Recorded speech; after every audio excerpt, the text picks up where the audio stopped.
Hey, Michael Griffin, I appreciate your time today. And you are now on the Question Guy podcast, which is basically a conversation between two people. And I like it that way. So there are so many things that I want to ask you, but I really want to give everybody an appreciation of who you are and what you've been doing for the past couple of years. Now, I've looked on your site and I've looked on LinkedIn. You are a keynote. You are a keynote in education and in music. Do I have that correctly? That's correct. Yeah. And you have been just about all over the world. I've traveled a fair bit. Yeah, I've been fortunate. Had opportunities in many places. Yeah. So, so how did you get to that space? I think many people are are envious of being able to give talks to people, especially all over the world. But so can you get kind of give us some backstory of how you got to that space? Sure. And you're right about the envy bit. I was in Sydney not long ago giving a conference for teachers, a training program.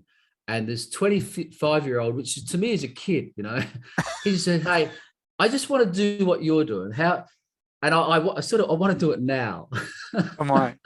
Well, yeah, that'd be nice, I'm sure, but as we know, Keith, it doesn't happen that way. It's a very incremental process, isn't it? The becoming of expertise or competence is an incremental journey.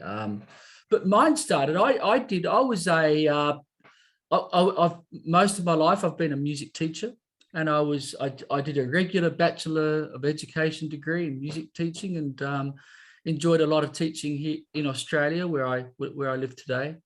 Um, then a bit later in my life, I did a master's in education, which really made me think about and galvanize ideas about what's important in education.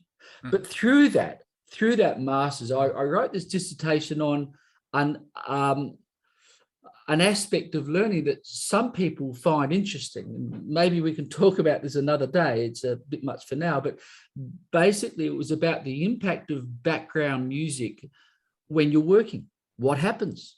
Because lots of kids, when they study, they have music playing in the background, different types of music, maybe with headphones on, like you've got, or a speaker.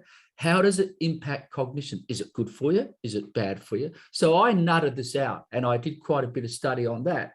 And I published my findings, and my dissertation was published. And then one day, this fellow from Thailand phoned me up and said, "Hey, we've got a bilingual conference for schools in Thailand, and what you're doing sounds really cool. Do you want to come and tell us about it, how it works?" Wow. So I did that, and then basically the people at the conference said, "Look, since you're here, do you address other topics like motivation in learning?" And I didn't at the time, but I thought, well, why not? That's a very interesting questions they're asking me, and so I broadened myself, Keith, and I embarked on a journey of what I thought was important. And at that time, one thing that I thought was really important was being a musician. See, at this time, I'd moved to Dubai, and I was a pianist at the Burj Al Arab. Now, I don't know if you know the Burj Al Arab. It's a pretty fancy hotel in Dubai on a little island. They call it the 7-star hotel, and it's probably the iconic piece of architecture now, along with the Burj Khalifa, the tallest building in the world, in Dubai. Anyway, I was a musician there, so I was thinking all about this as I was between sets in the cocktail bar on the piano. And what I thought about with the music, I thought, so many kids don't know how to practice. See, I'm a firm believer, and this might come out later in our chat, but one of the things I talk a lot about is growth mindset. This concept of this belief in improvement through personal training. And not everyone believes that. You see, there's a lot of people who put talent first. They say, no, you've got to have it. You've either got it or you haven't. Some people are just not musical or mathematical, and they kill their learning journey before they've even started, you know. So I thought, I know what I'm interested in at this stage. I'm interested in, how does practice work? Why are some pianists better than others? How do they get that way? Which took me into the brain. Can I add something real quick? Because you gave me access to some of your courses, and you do talk about that when you were a young person. And remember that it's in your course. And so the first teacher you had was very directive. They told you what to do, when to do it, how to do it, and all of that. And then there was another teacher who kind of just waited for you to perform. And so I think it was from that point on that you took on this growth mindset. Am I kind of right? Sort of, yeah. That was probably more that guided me into an interesting period of my life when I investigated another really important concept in education, which is metacognition. So, because what I found really what I want to talk to you about, but yes, this is cool. And so there's basically three things I've looked at, Keith. The first thing was, what does good skill development practice look like? And what was interesting there was, whether it's golf or tennis or dance or music, the principles are the same. It's knowing how to repeat. There's 4 types of repetition: blocked or the drill. There's spaced repetition, variable repetition, interleave repetition, knowing how repetition works, slow movement, slow practice, and what it does to the brain, the myelination of neural circuits in the brain, the effortless chemical in the brain that we get from the ways that we repeat. There's isolating your practice and practicing on what you need to, rather than just running through a piece of music. So all of that sort of stuff. So I then did a lot of talks, and I wrote my first major book there, my first Learning Strategies for Musical Success, which is all about how you practice. And for teachers, how do you get kids to do it? How do you teach them how to practice? So then I moved on to the other 2 areas that I deal a lot with these days, which is growth mindset and metacognition. And that little example you gave of contrasting 2 different piano teachers, one when I was a younger lad, and the second example when I was at university, actually. For me, that really highlighted the second teacher. He didn't tell me what to do, or certainly not immediately. And what that did, that prompted me to have to think about things on a deeper level, because previously I was the receptacle of my teacher's wisdom. I just sat there and did what I was told. And this is the thing about so-called control teaching. People might be compliant and they might still get the job done at the time. But do they become better learners? Do they become more independent? How do you become more self-determined? For that, you've got to think for yourself. How do you solve problems? You've got to think for yourself. So one of my approaches in teacher education is knowing how to ask really good questions, and don't jump in and help kids too quickly. Let them figure it out for themselves before the wise old owl comes in and gives his or her feedback. So, yeah. So in what I've learned from reading some of your content, you talk about growth mindset, but I have this question. So these are the questions I wrote down. So I don't want to skip a beat. One of the things that you focused on, and I focused my learning of you to kind of in preparation for our conversation, was all about your appreciation for learning, your appreciation for metacognition, and your appreciation for thinking. And so I kind of want to get your thoughts on those 3 ideas, because they seem to interweave together: metacognition, thinking, and learning, but they're not necessarily the same thing. So you start off by talking about a thought is not thinking. Thinking is intentional. That's one of the things that you you talk about. So how would you define, or how do you define thinking? Because I want to go from thinking to learning to metacognition. So what's Okay. thinking all about? Well, thinking is doing something with your thoughts. Well, I just It's had a thought, cross-checking. but having a thought isn't think. So what do you mean? Yeah, Give me an idea. We have, some people say we have 60,000 thoughts in a day. A thought is often the first low-level type of thinking that jumps in our head. Okay. You've got to ruminate. You've got to maybe, thinking is an internal conversation in your mind. That's how I see it, Keith. Okay. And it's weighing up the thoughts in the furnace of reflection and refining that thought. An author, Daniel Kahneman, wrote a book called Thinking Fast and Thinking Slow. And one of the points he makes is we shouldn't be too quick to accept our intuitions. We need to put them through the process of checking. For example, I might say to a class of kids, hey kids, a bat and a ball cost $110.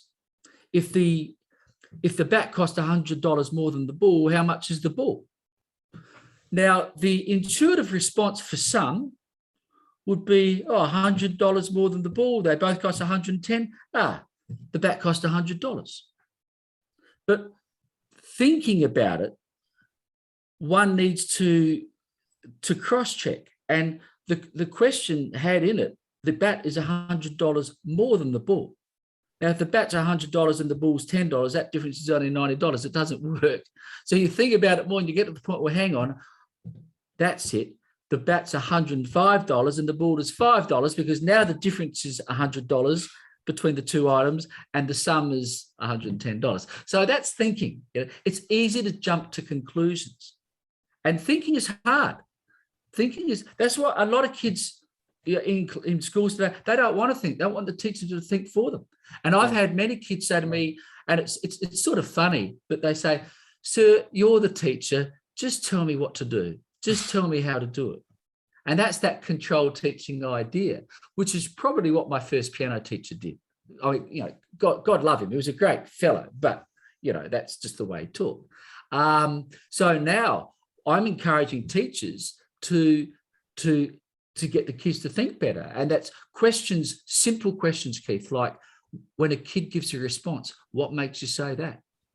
That's Harvard University Education Department's favorite question. What makes you say that? It's a ripper of a question because now the thinker they have to think more deeply. They have to justify. They can't get away with something like, it's just what I think. It's just what I that's not good enough. Tell me why you think that. Justify it, embellish it. Reflecting words back to a child. So they tell you something. And a nice little metacognitive intervention is just to repeat their words back. So Keith, what you're telling me is, this is what I'm hearing from you. And then the kid has to listen intently because you're reflecting their words back to them. And then often the child will say, actually, sir, what I'm trying to say is this. So they get a second go. They get to edit their thinking. And that's really important. It's like writing drafts, Ernest Hemingway, Farewell to Arms, I think the ending he took 69 times or something to get it right. Good writing doesn't happen once. You need drafts. You need to refine. You need to think. Well, actually, I do want to get to writing too, because I love what you said. Right, and this is again, I write everything down. Writing is a form of metacognition. Yeah. Writing is the most demanding type of thinking. And I loved that because I write all the time. Yeah. So see what we've got. Go ahead. Sorry, I'll just say, I didn't mean to interrupt. What we have in schools, we've got a lot of kids don't want to write because it is demanding. It's hard work. And this is where growth mindset works in as well, because sometimes you've got well-meaning parents who say, my little kid, that he's just not a writer. She's just not a writer. And that's that mindset idea. And Steven Pinker reminds us, no one was born a writer. You learn to write by rewriting. It's the crucible of effort. It's hard yakka. It takes time. You've got to do it again. I never wrote when I was a kid. I did maths and physics and chemistry. I did that sort of stuff at school. And you can be put in a box. People use these fixed ideas like, oh, this person's more of a science person or more of a music person or more of a sport. You're allowed to be more than one thing. And you do that by working at it. Now, my journey, I've written 8 books now. I never thought I'd write and articles for magazines and whatever, because you just have to do it. You just have to do it, and you make mistakes and you learn about weasel words and all these things, and you go and fix that up and you do it again and again. You don't do like kids who go to school on Monday. You don't whip off your essay at 9 p.m. Sunday night and expect to get a good grade, Right. So you go from thinking to learning, and that's a different idea. So how does thinking move into learning? Well, learning is a consequence of thinking. Explain. Because through thinking, we change our ideas and our perception of the world. Hopefully, we get a truer understanding. We certainly furnish ideas with more evidence, and like the bat and the ball example, you hone in on a more accurate perception of things. And see, when you think about things, you pay attention to whatever you're thinking about to a greater degree. And attention is the central sort of factor that leads to memory. And if you can't remember anything, it's really hard to learn anything. Memory is the core of intelligence, really. Memory is the core of learning. So without thinking, there's no learning going on. You're a puppet. You're just doing as you're told, but you're not thinking for yourself. This is why robust discussions are great, and debate and the exchange of ideas. And we might see things differently, and you have a conversation, and you get different viewpoints. It's good. It's good, and that's how we learn. And at the end of that period of thinking, a nice little metacognitive prompt is something like, gee, I used to think this, but now I think that. So, and that is a self-awareness tool for change. For, gee, I've grown, self-growth. I've made progress in my stance on this issue or my understanding of this topic, because I've done something with this thought I had. I've done something with it. I've talked to people, I've discussed, I've debated, I've ruminated, I've written about it, I've taken notes to capture the essential points of this topic, this concept. Does that make sense? It does make sense. And, as always, I probably have more questions than I do answers, because you give a lot of abstract insight into thinking, thoughts, thinking, learning, metacognition. And what it sounds like your goal is, just kind of rephrasing what you just said, is making at least your participants or your students more autonomous, more in control of themselves, more, I really don't even have the right word for it other than just being a full version of themselves, not being a puppet, not being always just being told what to do. Well, right? You make a very good point. And the thing about metacognition and growth mindset, for that matter, they are firmly in the realm of autonomy. Now, well, you speak a lot about autonomy. Autonomy, look, the greatest model of intrinsic motivation that I know of, certainly the most cited model on Google Scholar or so, is Rochester University, DC and Ryan's self-determination theory. And basically, motivation's a whole big area. It's the central precept of psychology. So we could have several podcasts about motivation, but essentially, if we get back to extrinsic and intrinsic motivation. Intrinsic wins for the long term, more enjoyable learning, stickier learning. Intrinsic's the way to go. So how do kids become intrinsically motivated? Well, I think one of the sort of misnomers is that people and some teachers and parents think, I have to motivate my kids. I have to motivate the kids. You can't force anyone to be motivated. And you can't force anyone to love something or to be passionate about something. What we do, though, what we do is we try and influence their ability to motivate themselves. So sure, we fire arrows of inspiration, but they're not everyone's going to catch it. Because you got to bring something to the table. That's why when I speak to kids, one of my little cliches, Keith, is if it is to be, it is up to me. You might have heard that 10 two-letter words, kids. Hey, how easy is that? Write it down. Write it down. Do something with it. Stick it on your fridge. Stick it on your bedroom door, kids. Doing something with that little cliche. If it is to be, it is up to me. So that intrinsic, autonomous, self-determined motivation. So autonomy is one of the three, getting back to self-determination theory, there's basically three spokes that feed into someone becoming intrinsically motivated. One is competence, getting better, self-efficacy. I reckon I can get better at this. And some people fall at that first hurdle because they've got this fixed mindset idea, I'm just not a singer. I could never be a singer. I could never do this. And if people, and this is the thing where parents have to be careful, once your kid says, I'm not mathematical, they will never put the effort in properly to get better at maths. They're done. So it's a very unfortunate, self-debilitating system is the fixed mindset. It kills endeavor and effort because people will not work at things if they think they're wasting their time. They just won't do it. So this competence of, wow, I'm getting better. I'm making progress. Progress is the great motivator. Teresa Amable, Harvard University said that. It's the number one. It comes out on top. People just love getting better at stuff. And it doesn't have to be this big jump. Incremental progress is a joy. So self-determination theory. Competence is central. Self-efficacy, confidence, believing that you can overcome this. Is that number two, self-efficacy? Because you made... Well, that's part of competence. Okay, this sorry. Is part of competence. The second one...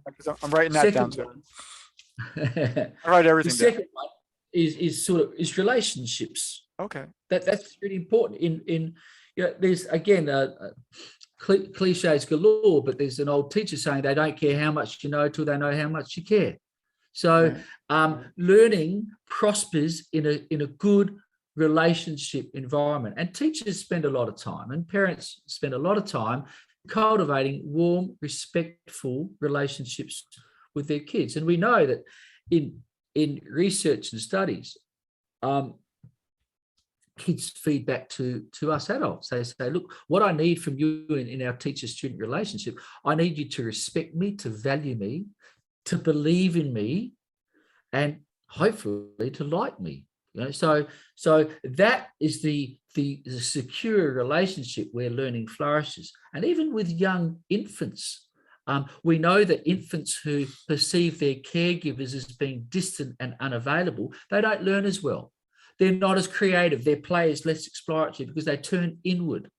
That safe environment for outside exploration is important. And the third, so we've got competence, relationship. The third thing is this autonomy that we're talking about. So that's one of the reasons I'm a big fan of metacognition, because it puts the learning in the place of the learner, not the teacher. Right. So the metacognitive. But they have to become responsible then. Yeah, I know. That's terrible. Yeah. Sometimes it's scary. So you could say to, some teachers will say to kids things like, okay, well, you failed at this, or, whatever result they got. What's your next step? Where do you go to from here? What are you going to do about it? Now, that doesn't have to sound combative, but really that's it. In other words, you're the master of your ship. You can do something about this, and you have to do something. Sure, I'll support you, but you've got to be careful helping kids too quickly, because that can send subtle signals. Kids are very good at picking up subtle signals on whether the teacher believes in their ability to climb out of a hole or not.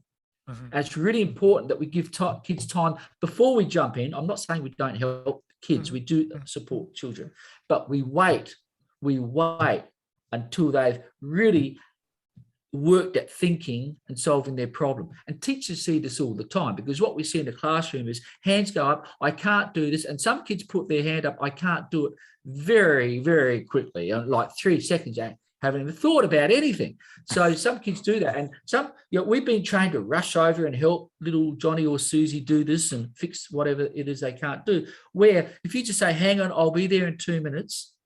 Often teachers find that when they go there, the kid says, oh, it's all right, I've figured it out now. So we must give kids time to fix things. And that feeds into autonomy, because it's a marvelous feeling. And we hear kids say this to their parents, Mummy, I did it today all by myself. People want to be self-determined.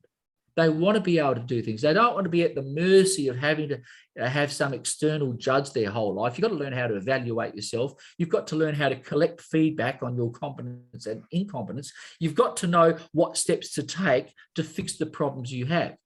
That's what learning is. That's what learning is about self-growth. And it's about fixing your own station, not being at the mercy of external assistance all the time. It's very powerful. One of the tools that you use, at least that you talk about in your lessons, is writing. So I want to go back to writing a little bit, because I find it very valuable. And I'm going to say out loud the 4 things that I learned from your course. The first one I've already said, but I'm going to say it again. Writing is the most demanding type of thinking. And I agree with that, because I do a lot of writing. We write a lot of content for social media, but I also write newsletters, and I just finished writing my first book, and I'm working on my second one. And I'll be doggone. if at the end of the day, my brain isn't tired, it's tired. Yeah. Number 2, writing deepens metacognition. That was something else I learned. You might have said it straightforward. I just wrote it down. Number 3, writing is reflective. And I like that as well. And then number 4, writing forms stronger memories. So this came from these 4 statements come from your lessons.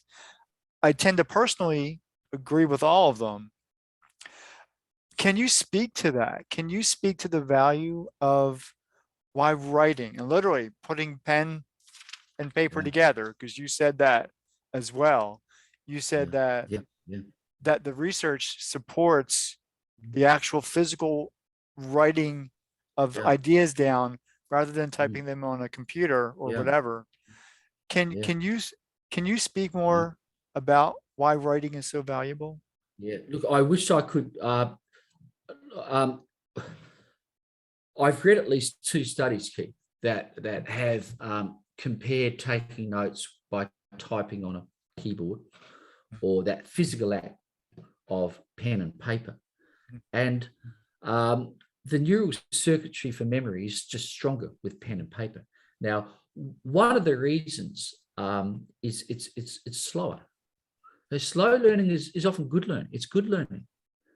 It's like if I'm practicing a delicate nuances on the piano, by doing it really slowly, it's like a camera taking frames per second. If you do it slow, your brain captures all the minutiae of your movement, and it locks it into that circuitry of action. When you learn something, you make a new circuit of action in your brain. So it locks it in there. And so that slowness of handwriting versus fast typing just allows your brain to soak it in quicker. It's as simple as that.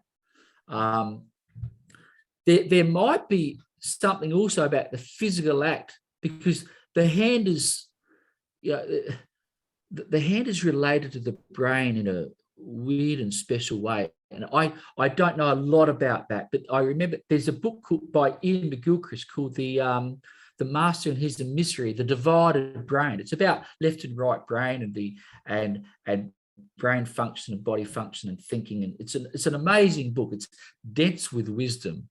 It's a strong read. You really got to focus on. But and he talks about that, how writing is so related to thinking and handwork. And you see that when people talk with their hands all the time. You know, their hands are involved in thinking. So yeah, writing forms stronger memories than typing alone.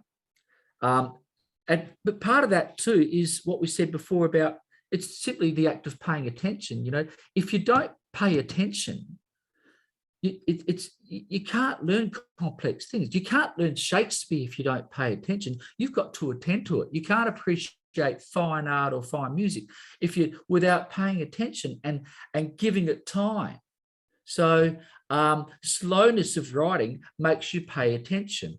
Writing is certainly metacognitive because it makes you reflect and ruminate on what you're doing and ponder and consider options. Thinking is about considering options, you see. It's that internal conversation, as I referred to before, internal conversation in the mind. So you consider, is there a better word choice I can use here? You know, is my syntax, my grammar correct? What's a more arresting way to open this paragraph? So you're thinking about all these things. It's draining, as you said, but it's so valuable because we emerge stronger. Anytime we work hard at thinking, we emerge stronger, which is another theme with education today. You know, if a child says to me, oh, this is really difficult, I almost think, well, I hope so, because if it's really easy, you're not learning anything. If it doesn't challenge your kid, it doesn't change it. So I hope it's difficult. But just on that word difficult, sometimes there's better word choices. I might say, hey, it's unfamiliar. Not difficult, it's unfamiliar. You just haven't done it yet. Yeah, so that's a good use of words. Yeah, it's appropriate on some occasions. It's a good one. Yeah. And we remind kids, hey, you didn't find trigonometry hard in 8th grade. You got over that. Now you're in 11th grade and you've got calculus or something. Well, it's just something new. It's unfamiliar. You just haven't done it yet. You haven't worked at it yet. Michael Griffin, you have been a pleasure to talk to today. Where are you going to next? Where's your next adventure? What do you got on the horizon? I'm going scuba diving around the Komodo Islands in a couple of weeks. That's what I'm doing. And you know what? I hope I can say this. There might be people in Victoria listening, but I'm giving a keynote speech online to some teachers in another this is state being recorded. in Australia. It's okay. And I realized I just get off the boat around the Komodo Islands in Indonesia when I have to give this speech. So I'm working out with the hotel how to sort of get to a hotel straight off the dive boat and give a talk to a music teacher organization interstate. So, but yeah, my next adventure is scuba diving. It's one of my hobbies, and I love. You know, again, this is an example about if you want to learn about something, if you want to get interested about something, you pay attention. So colourful fish, you might not be interested in colourful fish, but I tell you what, if you go scuba diving all week with a camera and you've got books on boat about colourful fish, you get interested. And that's just before, I know we're finishing off now, Keith, but the wonderful work of Mahai Csikszentmihalyi. If you understand flow theory and you know the most enjoyable experiences of life, they are all things. Well, mostly they're things that you have to work at and you pay attention to, not just the ephemeral passing fancy of fun or pleasure, like a nice back rub. Well, that's nice, but it sort of comes and goes, and you didn't have to do much to earn it. But enjoyable experiences like overcoming an obstacle, writing your first book, learning how to scuba dive, and understanding the symbiotic relationships of creatures under the water. That all takes effort. That takes attention, and it makes it inherently enjoyable as a result. That is wonderful. And so thank you again for being my excellent guest on the Question Guy podcast. And everybody who's listening here on Spotify or Anchor or watching us on YouTube or LinkedIn, have a great day. Take care.